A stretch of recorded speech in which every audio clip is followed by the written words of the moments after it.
It's a Monday, the 12th of January. We're almost at the halfway mark of the first year of 2026. Oh my gosh, the year is going by so quickly.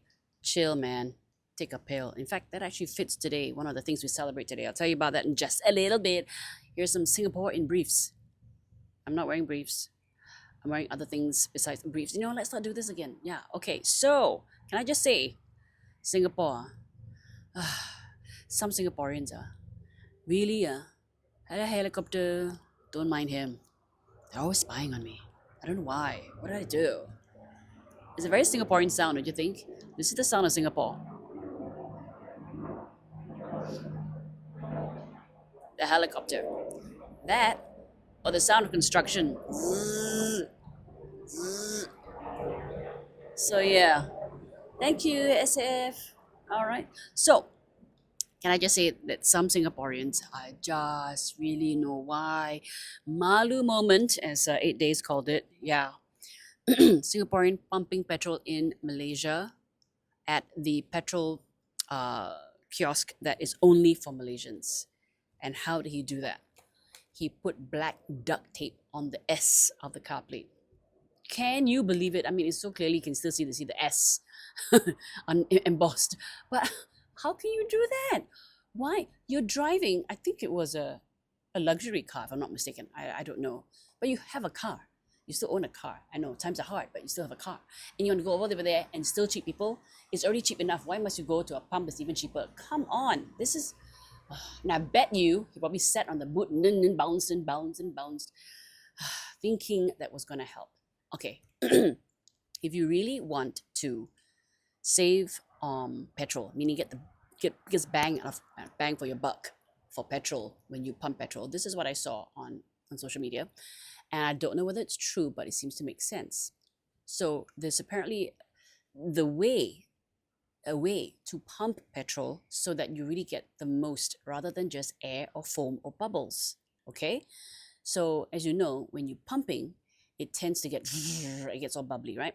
Now that particular valve or whatever, I don't know how you explain it, it doesn't settle down very quickly.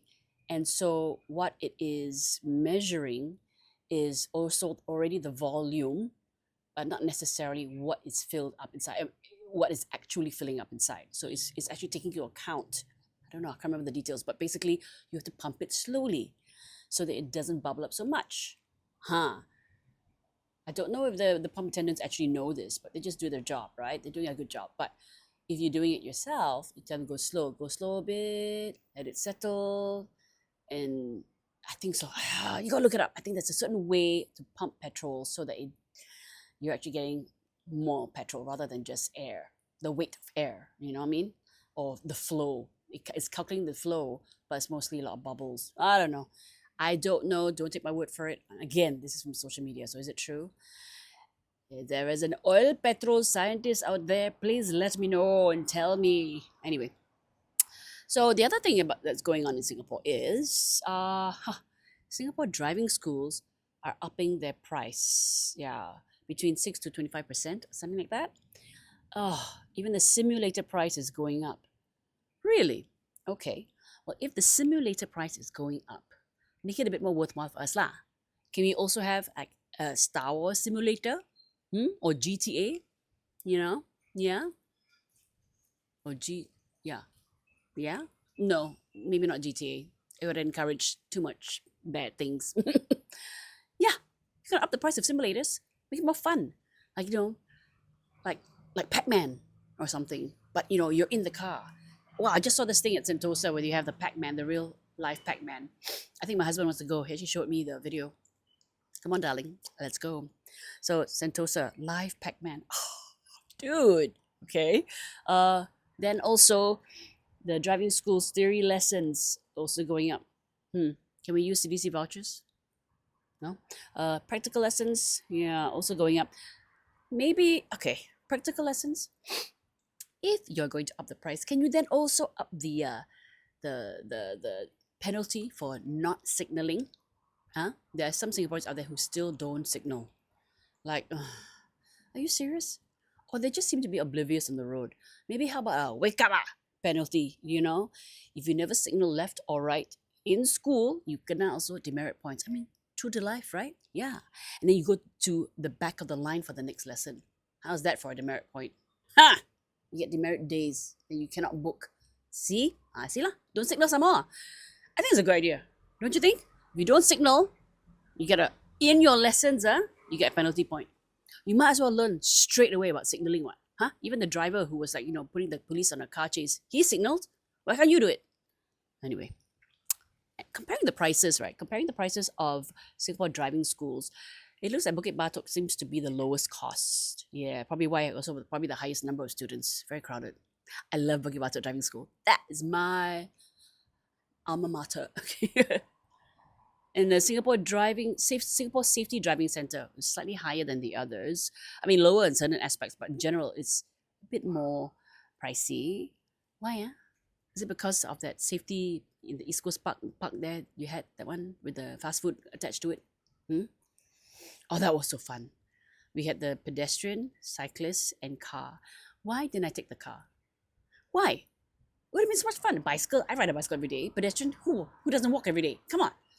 Okay, there are some people who don't, but let's not go there. I'm talking about, vehicle driving. Really regret. Should have taken the car. So silly. Anyway, so yeah, take note. I don't know when this is kicking in, but if you're gonna book your driving, book it now. And today is also, you know what?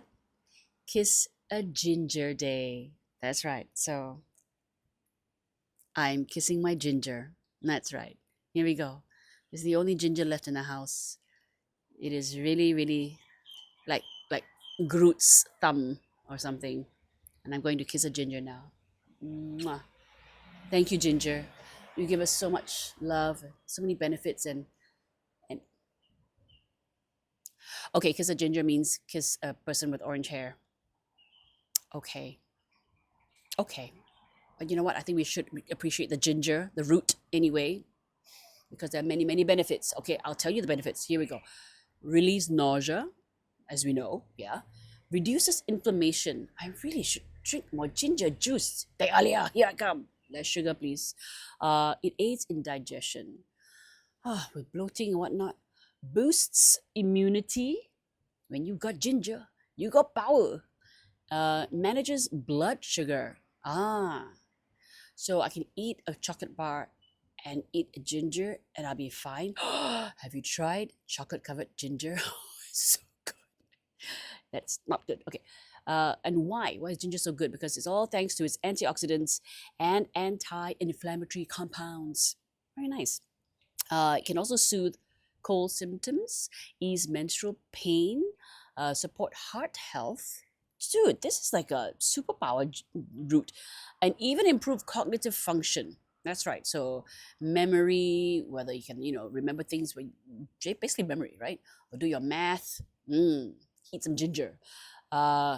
Basically, it's a very versatile, caffeine-free beverage for overall well-being. Yeah, some ginger tea. I'm going to kiss my ginger again. Mwah. I don't know where this ginger has been. It is so wrinkly. This was the only one left in the house. I just grabbed it. I was like, do we have any ginger? And this is it. Can I consider it old ginger? Okay, anyway. And what else? Today is National Pharmacist Day. That's right, pharmacist. How do we celebrate? Take a pill. Take Panadol. Okay, celebration done. Take a chill pill. That's what people always tell me. Take a chill pill. Well, if you give it to me, I just might try it out. Okay, dude, what is it? How do you celebrate? Go to Unity Pharmacy, Guardian, and Watson, and all that, and you throw confetti in their face and go, hey, it's your day. No, don't do that. Did you know that pharmacists hold doctorate degrees? Yeah, at least in the United States. Okay, this is all I know. I don't know about Singapore. I'm assuming they would, right? Since the year 2000, all practicing pharmacists must hold a PharmD, basically Pharm Doctorate, Doctor of Pharmacy degree. Right. In addition, they must complete 1 to 3 years of residency and fellowship training. This is in the States. So in Singapore, pharmacists, I'm sure they go through rigorous training as well. And did you know, early pharmacists, early practitioners, all right, might have been known as herbalists.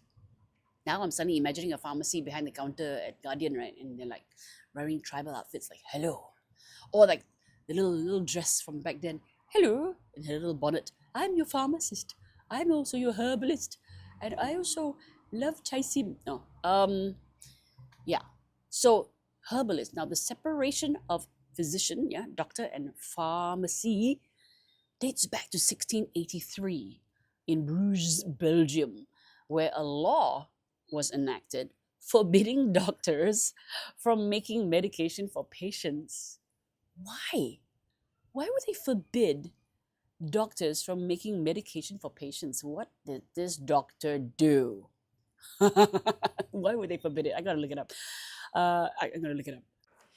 Okay, so this is maybe one of the main reasons. Okay, conflict of interest. So the primary concern is the potential for that financial conflict of interest. So if the same doctor who diagnoses a condition also profits directly from selling the medicine they prescribe, could compromise the medical judgment and lead to overprescribing of expensive or unnecessary treatments.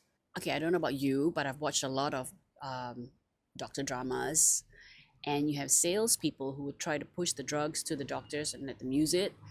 Now, okay, the difference is, yes, the pharmaceutical people can tell the doctors, this is a new drug, you can try it out. But there should never be any profit taking from pushing that particular new drug. You want to try something out or whatever, as long as it's approved. So there should be no conflict of interest still. I think that's a very good rule. So the doctors, I make the medicine back then. Here, take this. Give me the money. And I guess that conflict of interest is a good reason to have that law in place. I didn't even realize. Wow. Okay. Yeah. Now today, pharmacists, they don't make the medicine either, but they play a vital role of storing them, fulfilling correct dosage, offering advice. Sometimes, you don't go to the doctor, you just need something, right? And they have the best advice. That's good. Watching for mistakes, of course, and looking for bad drug interactions. That's why they ask you questions like, what have you taken? Are you allergic to anything? They know what to do. So pharmacists are a good alternative if you don't need to see a doctor, but you just need a bit of help. So happy National Pharmacist Day. Aww. Okay, go forth and take a chill pill, y'all, and kiss your ginger. That's right. Now remember to like, subscribe, share. Have a good day. Put on notifications and look out for my ding dong.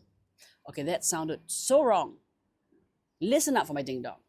Nope, that's not any better. Have a good day.